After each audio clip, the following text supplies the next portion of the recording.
One of the biggest concerns that I've had from the very beginning of the Russia-Ukraine war is the possibility of expansion, of the war escalating beyond the borders of Ukraine to possibly include a NATO on Russia clash. My biggest concern has always been the nuclear component, but even at the conventional level, there was always the risk that some bad thing could happen, some miscalculation, some accident, some just bad decisions by some player could cause the war to go out. So when Trump's talking about wanting to bring the war to an end, I was breathing a sigh of relief.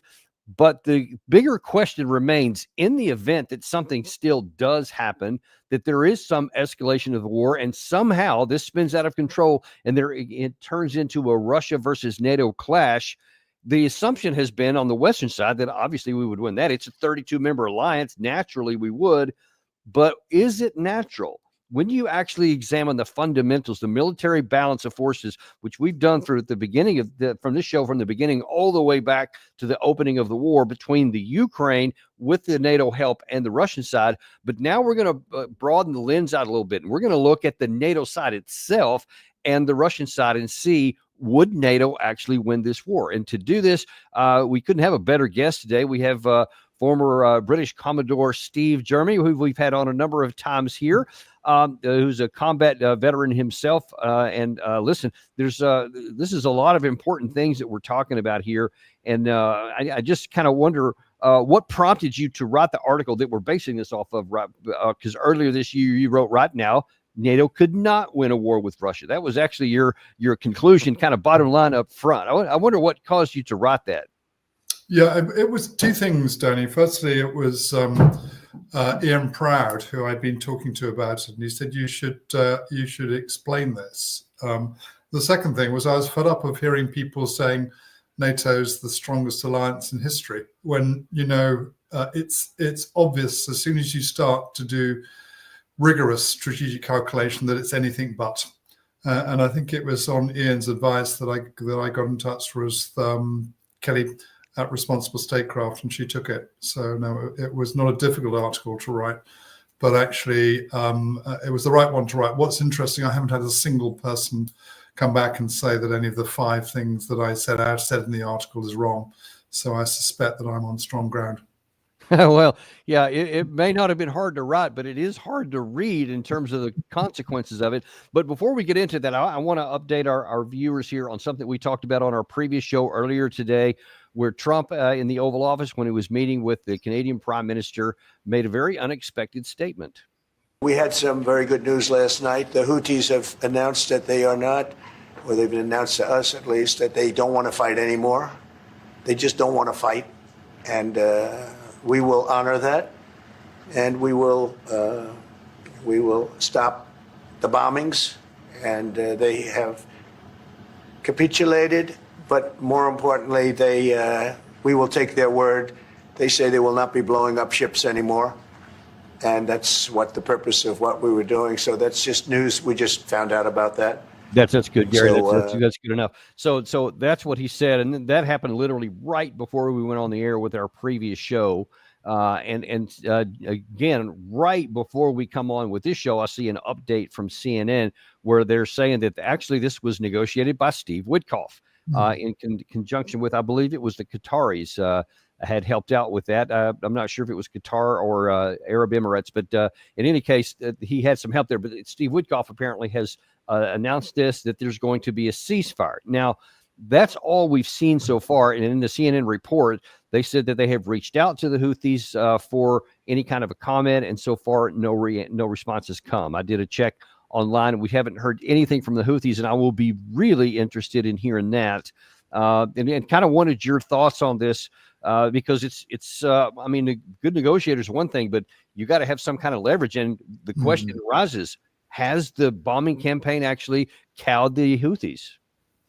I doubt it, Danny. I think that I was listening to you and not Ray McGovern, it was Larry Johnson talking, and I was with you when suddenly the news came on. I found it very difficult to imagine that the Houthis would just give up as a result of the bombing. I mean, they had a 10+ year long campaign which was led by the Saudis and strongly supported by the Americans. I'm not sure whether the British were involved or not, but as a result of that, it was pretty much a stalemate, and nobody really came out of it well. And what's been clear is that this campaign by the Houthis has been not about the freedom of navigation, which is how it's been presented in the West, but rather about the events in Gaza. And I just find it very difficult to imagine that we hear on the one hand. The other bit of breaking news, of course, is that the Israelis are now going to take Gaza, occupy it essentially. And I find it very difficult to put those two things together. That said, the Qataris do have a role and a reputation in trying to produce peace deals and get agreements in difficult circumstances. So it's not impossible that it is the case. But I would be, if I had to bet on it, and I bet that there's something else going on, something that we probably haven't seen. I mean, what have the Houthis given up, or what? Right. That's exactly what I was going to say, Gary. If you could put that headline you just had on there, if you could put it right back up, something interesting caught my eye in there, and it was talking about how the negotiators. Let me see if we can get it right back up. Yeah, at the subhead there said neither side will target the other, including U.S. vessels in the Red Sea and that strait there, according to Oman. So it was Oman, but. That's interesting. So that's why the devil's in the details. If it's just that we agreed not to shoot at each other and our vessels and their vessels, that's different because a lot of the vessels weren't American. So is it any vessels or is it just U.S. vessels? So we'll be real eager to hear what the Houthis have to say about that whenever there's something to come out. But I'm certainly with you that I would be really shocked. It's entirely possible. Maybe the pain has been so great that it finally had at least a tactical impact. I mean, I'm sure that strategically that they're not just going to quit doing what they've been doing forever. But I don't know. I guess it's possible that they are going to withdraw tactically. Yeah, I guess so. If I think it is possible, but I would imagine that to me it feels a bit like a score draw, as opposed to one side's won, because it hasn't been the cheapest of campaigns by the United States Navy, indeed with some support from the Royal Air Force and the Royal Navy. It's been an expensive campaign in terms of the loss of drones, for example. Expensive. Yeah, 22 drones, 22 drones, two F-18 fighter jets. Yeah, and about $3 billion worth of fuel, ammunition, and other kinds of. I mean, that ammunition as well, that's war stock ammunition. I mean, the other thing that did occur to me, I don't know whether this is probably me thinking too far away, but actually, if you're thinking about a campaign, mistakenly thinking about a campaign against Iran, then actually you might want to get out of the Red Sea because you feel that you've got bigger things to. Oh, man. Well, now that's not encouraging. Yeah. When I might be wrong, that would be a terrible mistake, but that might be another reason, because if you want to get 2 carrier groups, bear in mind that when the Iraq campaign happened, there were 6 carrier groups in the Indian Ocean. So 2 carrier groups is probably minimum for a campaign against Iran and all your air power from Diego Garcia. So that is another possibility. I hope not. I hope I'm wrong on that, but that was the only other thing that jumped into my mind. That's definitely plausible. So, just something just doesn't ring quite right about this. So we're going to be watching this closely and seeing how it turns up. But let's get back to the topic at hand, because the headline alone really got a lot of eyebrows along some of our viewers. I've already been reading some of the comments there, and some other people, certainly a lot in the West, just like take it as an article of faith that obviously a 32-member alliance could definitely beat the one Russia, because if you take the nuclear weapons out of it and say, well, there's parity between the two, so that turns into a conventional war, and obviously 32 is bigger than one, so naturally we're going to win. But one of the first things that jumped up to me, Gary, if you could put that first call out up, is that you wrote really kind of at the top. You said, in 2024, reflecting a popular Western belief, former Secretary of Defense Lloyd Austin said NATO is the most powerful and successful alliance in history. And that was echoed by nearly every president, by the way. Yet just 2 years earlier, in 2022, after a 15-year campaign, NATO was defeated, and it was a total of 20 years, including the American activity. NATO was defeated by the Taliban, a ragtag group of poorly armed insurgents. How can NATO's humiliating defeat, in Austin's view, be reconciled? And of course, NATO was never the most powerful military alliance in the world in history. That accolade surely goes to the World War II allies, the U.S., Russia, Britain, and the Commonwealth nations. So that's a kind of an eye opener right off the top, that you're taking, at challenging that article of faith that we're not the most powerful nation. Why do you say that? To me, it's self-evident, in as much as if you look at, I should say that the mistake I made in that particular description of the most powerful ones is I left China out. Let's not forget that China were part as well of that Second World War alliance. But when you look at NATO, and you look at things like defense spending, and we can probably go through these in more detail. You can look at industrial mobilization, but ultimately it's about track record. So as soon as we've started to go abroad, things have gone wrong. I mean, I was involved in the Kosovo campaign. I didn't understand it at the time, to be honest. But really, the irony in the Kosovo campaign, we were operating on Article 51, which is responsibility to protect without a United Nations Security Council resolution. And the only thing that actually made the intervention successful, if you can call it successful, was overwhelming air power deployed against a fairly small nation. So, was that a success? Was it not? It's difficult to say. But then, as you look now towards Afghanistan, it's difficult to call that anything other than a failure. And certainly, you and I were both involved in it, and the way that NATO was organised there was very badly wrong. And the last of these is, of course, the Russia-Ukraine war. NATO is supposed to be the great bastion of security and stability in Europe, and we've had a war on the continent of Europe. So obviously, NATO has failed. I mean, we know why NATO has failed, because it's a completely clueless expansion of NATO, which was so many people argued against it, and some of the very brightest and cleverest strategic thinkers in the world argued against it. But on and on we went, and so that expansion arrived in February 2022. But the interesting thing about that was, despite all those warnings, NATO wasn't prepared. NATO wasn't prepared, despite the fact that Russia had said this would be crossing a red line. So again, to me, that's another example of NATO's incompetence. It wasn't. And I want to look at one specific issue there. You talked about the Kosovo campaign and the Afghanistan one. I mean, those are the operations and the actions that were taken. But I want to look at something more on the, I don't know if you call it diplomatic or political level. When we brought in the country of Macedonia, to me that was like, what in the world are you talking? The only reason you're supposed to bring somebody into a military alliance is to strengthen the alliance. But Macedonia has what, a battalion or so of combat power? I mean, what is your understanding of that, and how does that play into your whole narrative?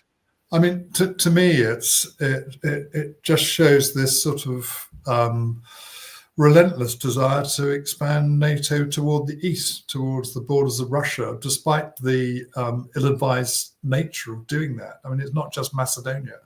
Look at the Baltics. People say that they're defensible. I don't think they are. Of course, we can sort of strengthen up the troops there. But I think we talked many months ago when I said, would I want to squander British blood because the Estonians were cancelling the Russian language and not allowing Russians to vote, or ethnic Russians to vote, in local elections, which is the case. And I wouldn't. It seems to me to be an ill-advised thing to do. And I think the reason that people tend to do these things in the Eastern Europe, let's say the Baltics, let's say others, is because they assume that NATO has their back. And they assume that because of Article 5, they can do whatever they like and ignore Russia's legitimate security interests. And we know now that's not true. We know it's not true in Georgia because of Russia's reactions to some of their actions there. But we also know it's not true in Ukraine. People said that the Russians were bluffing. They never did bluff.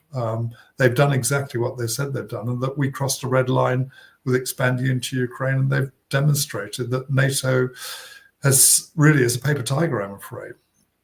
You know, that the issue about the red line, I think that so far that has been like this mental exercise that, well, we won't ever have to actually make good on it, because the threat of NATO and our great PR campaigns and all of these brash and bold statements were made will keep the other side deterred, so we'll never have to actually make good on it. But that one of the reasons that caught my attention with your article here is that you get into, okay, if your bluster fails, what does the actual balance of power examination between the two sides reveal? And one of the first things that stood out to me anyway was that you said that the mobilization and the industrial capacity. Gary, if you could put that next full screen up there, because in it you wrote, first, unlike Russia, no major NATO nation is industrially mobilized for war, as evidenced by the fact that Russia is still outproducing NATO on 155 military shells or artillery shells for Ukraine, which incidentally gives the lie to the view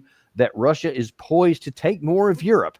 If we in NATO actually believe this, we would be mobilizing at speed. And yet, as you point out, we aren't. What does that tell you?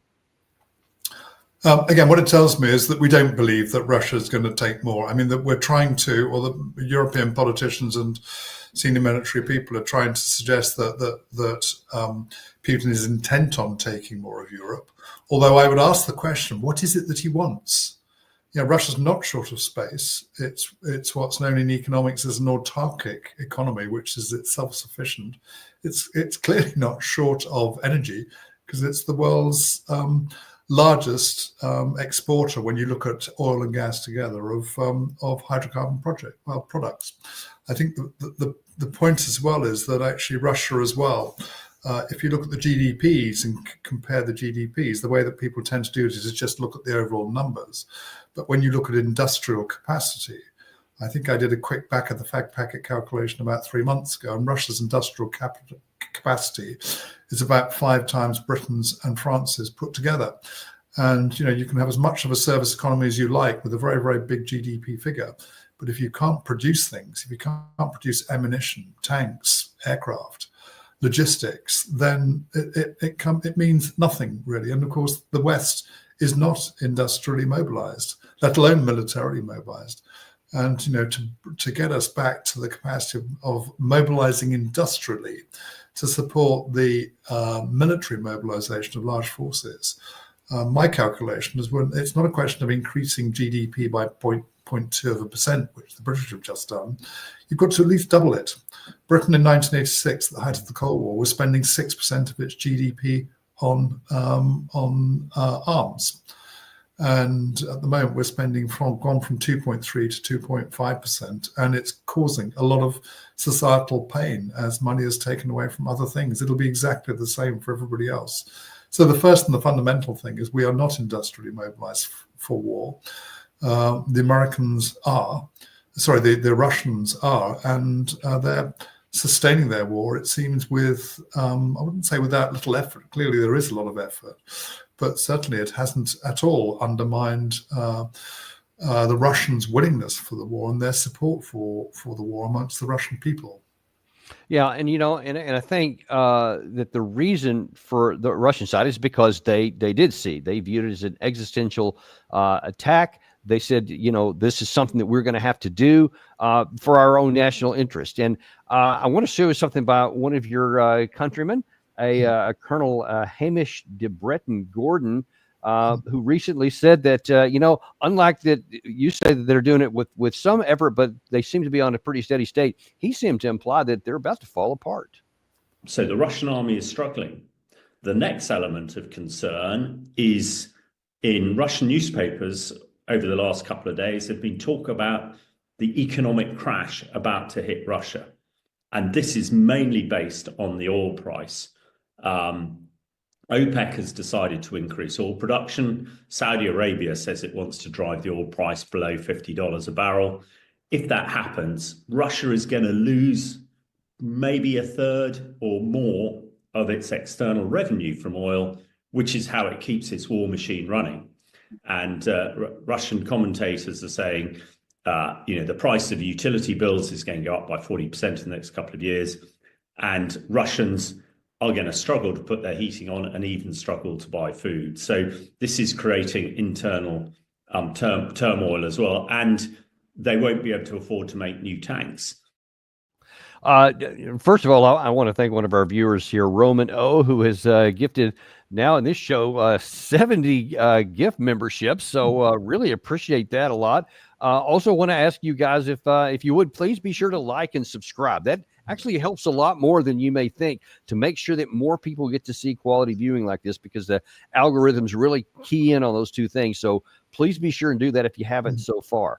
But let's get back to this, Commodore, because the Russians, now I've been hearing this since the beginning. They're running out of missiles. They're running out of men. They're using shovels. They're raiding refrigerator technology, etc. And then now here we are rolling into the fourth year of war, right up to the May 9th celebration just in a few days hence. And again, they're going back to this is Russia's falling apart. But do you see any actual evidence of that?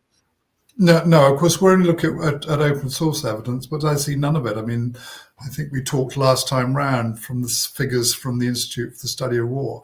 Russia's been advancing for the last 30 months. That doesn't sound to me like a country that's running out of capacity.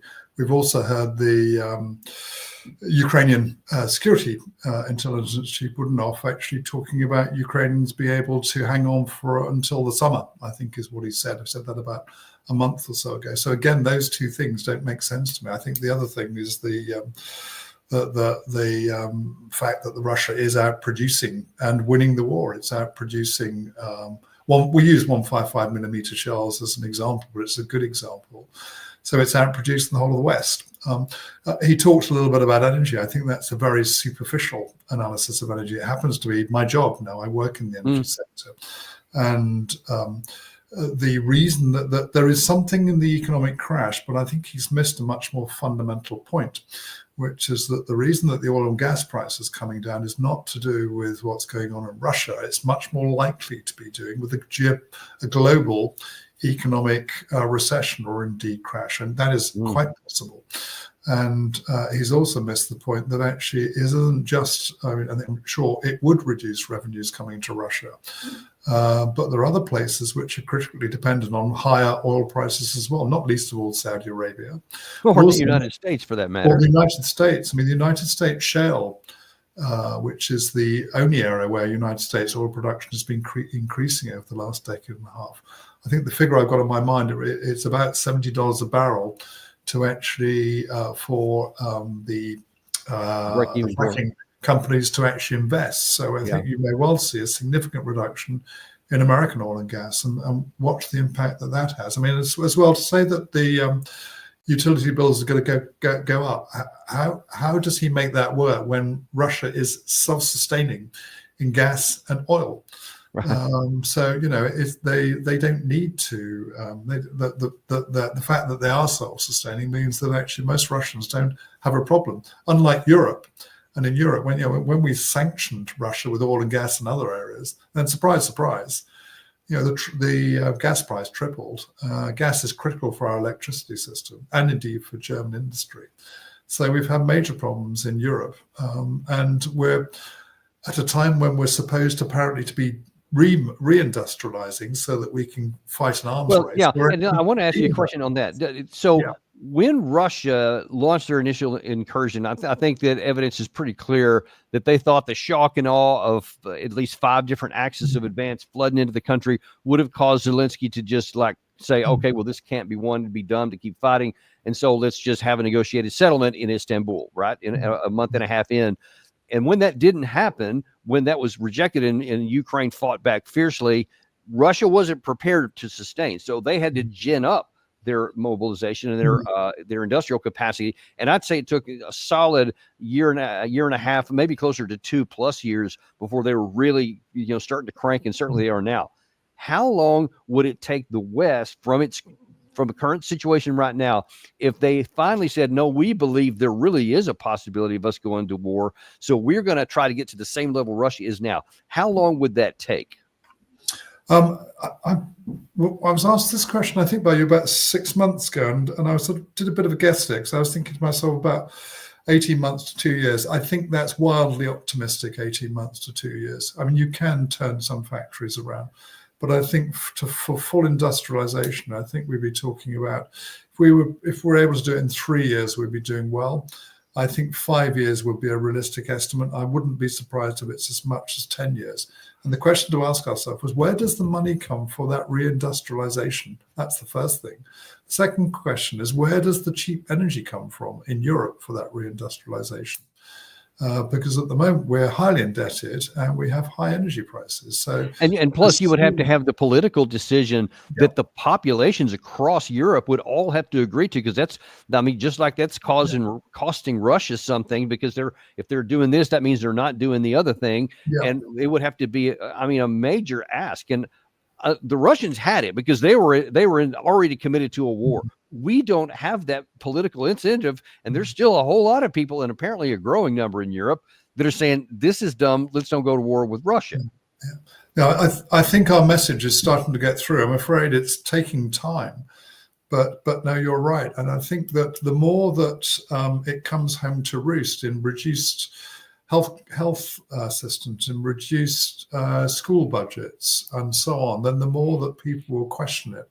I in the book that I wrote, I talked us that you can have a calculation on the balance of power, but by which I meant the balance of national power. But you also need to understand the balance of passion. And what I was talking about there was how much people really care about these wars. And good examples are Vietnam and Afghanistan, where in both cases the balance of power was overwhelmingly with the Americans in Vietnam and with the West in Afghanistan. But on both cases, the Americans and the West lost. And it's because we didn't care as much. You know, the cause didn't matter as much to people. So we weren't prepared to pay the price. So the balance of passion, I would say, it's sort of equal between the Russians and the Ukrainians, but the rest of us don't care as much. The Russians, it's an existential threat. The Russian people think that they're under threat from the West. They've watched NATO advance and advance and advance, and finally they've felt they've had to fight for it. And they also, I think, have the balance of power. So at the moment, the balance of power and the balance of passion overall lie with the Russians, and they'll see that through. That's a great characterization of that. That's very almost never considered, but that you can see it when you start looking for it. Now, next thing you brought up in the article here, which I also think is hugely important, aside from the industrial capacity, and that is the mobilization capacity of the U.S. Army in particular, because the NATO is not going to fight anything successfully on a level of fighting Russia unless they have the full-on commitment of the United States. But as you wrote, second, to have the remotest chance of success in this doomsday scenario of NATO-Russian war, U.S. forces would need to deploy at a scale into continental Europe, even if the U.S. Army was established at the necessary scale, with a 2023 establishment of 473,000. I think it's down to about 460 something now. Under 1/3 of the current Russian army, the overwhelming majority of American equipment and logistics would have to travel by sea. Why is that a problem? It's a problem because traveling by sea is vulnerable. And of course, if this were a situation where NATO was at war with Russia, then this isn't about Ukraine. It's about the NATO campaign sphere. And that includes continental USA, it includes all of Europe, and it includes the seas between them. If you look at the Second World War, people don't often realize, but the Americans did something extraordinary, which was to build Liberty ships. I think they built 2,751 Liberty ships. And that was for the logistics and to get this kit and the people across into both the Pacific and the Atlantic Oceans. Back in those times, we had a very difficult battle in terms of the submarine threat and indeed mine warfare. At the height of the Cold War, certainly when I was serving, I was an anti-submarine warfare specialist.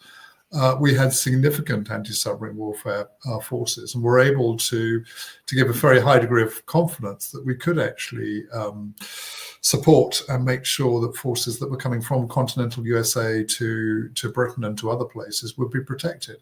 When I last looked, the British forces for anti-submarine warfare were a third of the size that they were in 1986. And when you talk to some of these as well, they're just not getting the training that we used to get. They're not getting the time at sea and the time doing the things you need to do. And it's not just anti-submarine warfare, it's mine warfare as well. So ships are very vulnerable to mines. So to be able to get the logistics across, and don't believe for a second that you can fly it across either.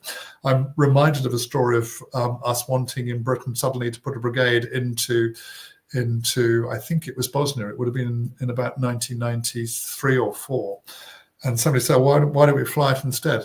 When we looked at the statistics, to fly the brigade would have taken these, I can't remember which of these figure is right, but it would either be 15 or 50 years when you looked at the pallets, all getting the stuff across. So 90% of it will have to come by sea. And so that sea... And of course, that assumes none of the ships or the airplanes got knocked out either. So So the, heavy stuff doesn't go well by air, so it's all going to have to come by sea, and at sea it'll be vulnerable. I don't think the Soviet submarine force is as big as it was, but it's still highly effective. And some of the nuclear submarines, they're still very difficult to actually counter, and you need all arms sort of approach at sea to be able to counter them. I've seen none of the evidence of the experience of that in the British forces, who were the experts. Right, and just real briefly, I wonder if you could talk just a second about the capabilities and the vulnerabilities of the surface fleet versus the subsurface fleet, because I perceive that especially a lot of these sea drones, we've already seen the Black Sea Fleet take a lot of damage. That the things that can now hit the surface ships is a lot more vulnerable than things that can hit the subsurface fleets. Yeah, I think that's closely related to distance from shore. So the closer you are to shore in an enclosed sea like the Black Sea, then the more vulnerable you are. So I would never, if I was I think we put a destroyer, and I think the Americans put a couple of destroyers up into the Black Sea. If I was a destroyer captain once, I wouldn't like to be up there. I've got very little warning. You've got very little what we call sea room. So sea room means that you're further away and you have more time to react to things. This is the problem that the American carrier battle group, carrier strike group are suffering in the Red Sea at this very moment, which is you've got very little time to react. That doesn't mean to say that you wouldn't want to have those forces, because you can't do everything by submarines either. We can't provide logistics by submarines. There's no such thing yet, and it would be extremely expensive. So what you really need to do is to have a sort of, again, it's the sort of all arms equivalent offshore that you and I have talked about onshore. You need to counter submarines, you need helicopters, you need light aircraft carriers, you need your own submarines, you need maritime patrol aircraft, and all of these things, and they've got to be well experienced and working together. And there's very little evidence that we're doing the big operations and the big exercises that we did in the 80s and the 90s to do just this thing and get across to continental Europe from the USA. Okay, so we have the issue of the mobilization. We have the issue of the logistics and getting at scale, getting things across.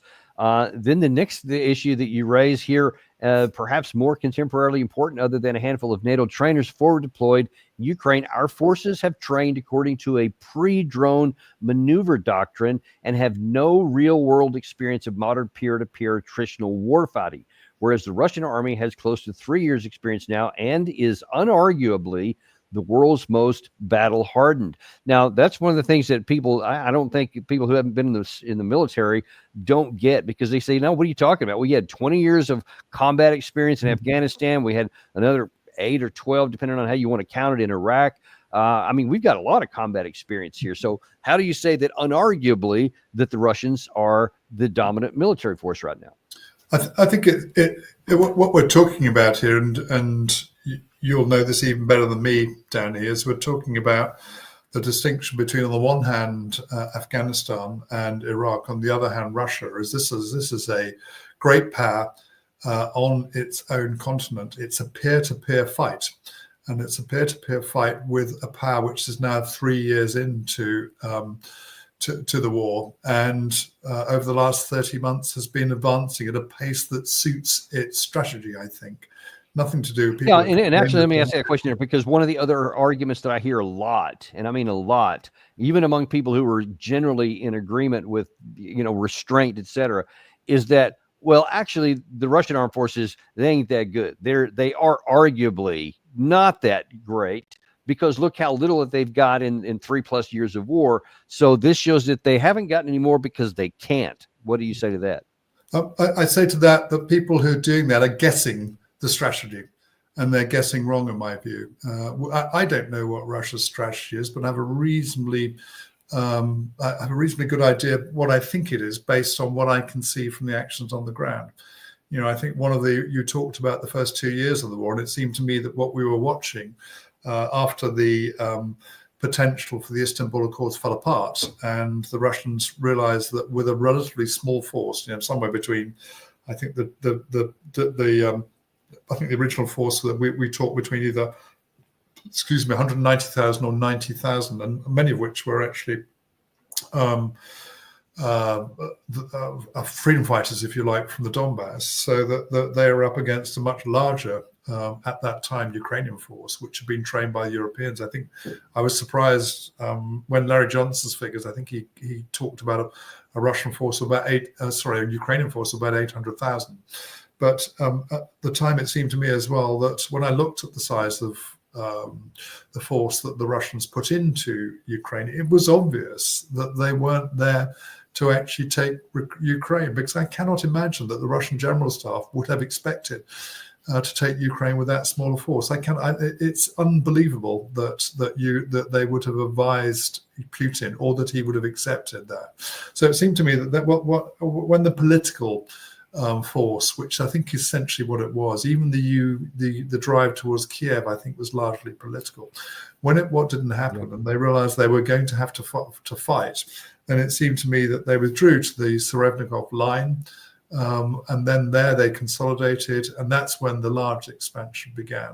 So, and then they've decided to move forward at a pace which suits them. And I think the last exchange of bodies I heard, we've heard between 1 and 7, with for every one Russian exchange, there've been 7, and I've heard up to 15. The last figure I heard was 22 Ukrainians for every one Russian killed, and of course that suits Russia's demilitarization purpose, because if they're killing so many Ukrainians, it's a horrible, horrible thing to say, but there's little better way than to demilitarize a country than to, if it keeps throwing people at you, is than to actually kill its armed forces, the people of its armed forces. No matter how much equipment you've got, you'll find it very, very difficult to remilitarize with the heart of your male population knocked out. So I think there's the people who say this, I hear it time and again. I say to them, so what's Putin's strategy? What's Gerasimov's strategy? They don't know, because they'd have to guess. And I think my view is that we're at the end, I think, of largely a demilitarization phase where they've been moving forward. Now I will watch with interest to see as they start to exploit into areas which provide them with strategic depth.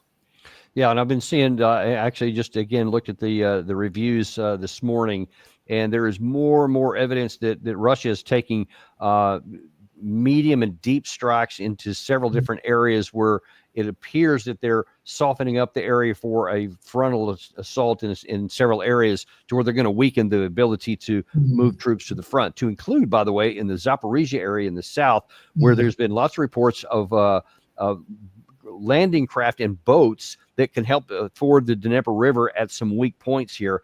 And if they do that, then you have a whole different problem, because the Ukraine side has chosen to use the Dnieper River as their defense, and they have built almost nothing or nothing of any consequence on the other side of that. And if they could breach that river at some point and get troops across, there's going to be a big problem with a lot of things rolling in the back. But we'll see how that so far, that's just an estimate. We'll see how that actually rolls out.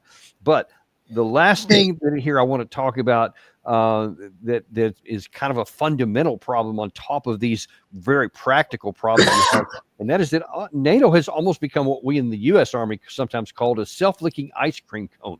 We kind of exist based on for a reason of our own choosing. Basically, we're creating an enemy on the Russian side that we're supposed to counter, and then, as you wrote here, the truth is that NATO now exists to confront the threats created by its continuing existence.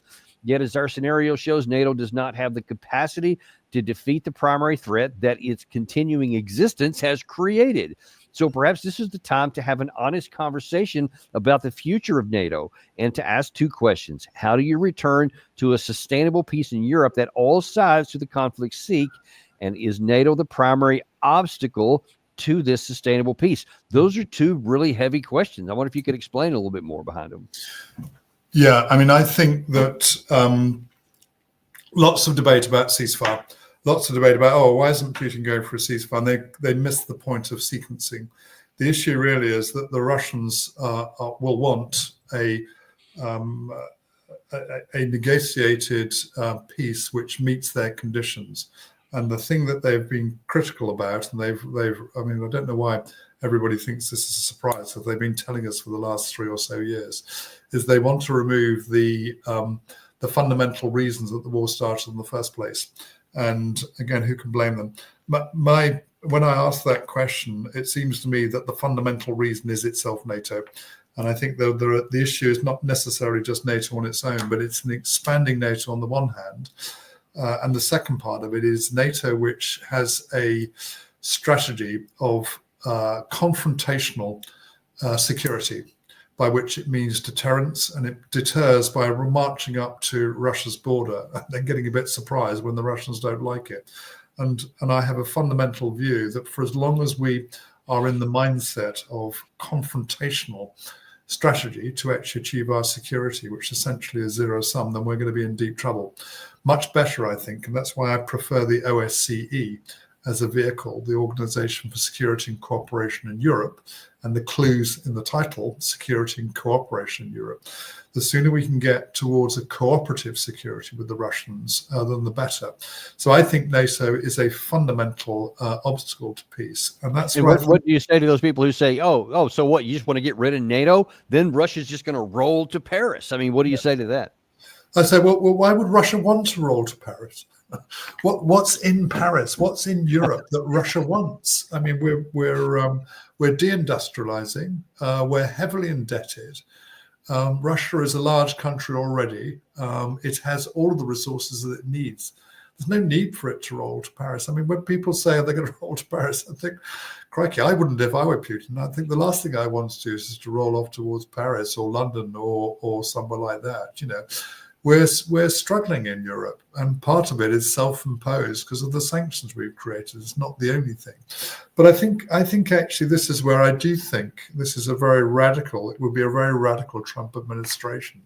The Trump's got a very, very big card to play, because if he were to say to Putin, look, we're a bit fed up with NATO as well, we're going to pull out, then that essentially would remove a major obstacle, I think, in Putin's eyes, because NATO without America is a very different thing to NATO with America. As I said in the article, even with America, then I think NATO could not defeat Russia. But that's 10 times less. So what would you say to the especially to the Eastern European nations, the Baltics, et cetera, who just say, yeah, I mean, but you would make us defenseless. I mean, how would we get to this OSCE cooperative defense that you're talking about? How would you, if you were suddenly made king of Europe for a day, and they said, well, how would you transition from where we are today to this cooperative security agreement here that wouldn't, I mean, I guess make anybody unnecessarily vulnerable? How do you transition to that state? I mean, I think the first thing is it's going to take time. I mean, I think I would be thinking about confidence security building measures. I'd be thinking about the sorts of things we did at the end of the Cold War. I mean, I was involved in, I don't know if you were, but I was involved in Partnership for Peace. We were working with Russians in one exercise I was involved with. I'm not saying this would be easy, but whatever happens isn't going to be easy. And I think the question that we want is, do we want a situation where we have what would be an arms race in the continent of Europe and all of the problems that go with that arms race, and an arms race which Europe can't win? I'm absolutely certain that Europe can't win it. Or do we want to start thinking about an alternative thought process, if you like, for peace? A lot of it is dialogue. It's starting to talk to people.